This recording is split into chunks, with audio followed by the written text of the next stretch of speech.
Have you ever wanted to try out a new recipe, only to discover it calls for apple cider vinegar? And then you realize how expensive it is, and buying a whole bottle just for one recipe feels like too much?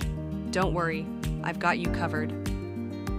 In today's video, I'm going to share some fantastic, budget-friendly substitutes you can use instead of apple cider vinegar, so you can keep cooking without breaking the bank.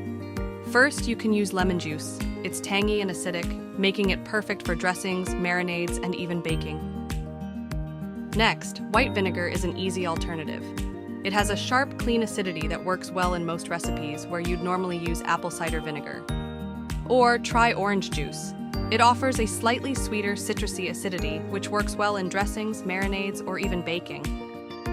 Now you have a few new options to try when you're out of apple cider vinegar. Remember, each substitute brings its own flavor, so don't expect it to taste the same, but it will definitely work in your dish. Experiment and find your favorite alternative. Hit like, share, and subscribe to Recipe Line for more quick kitchen hacks.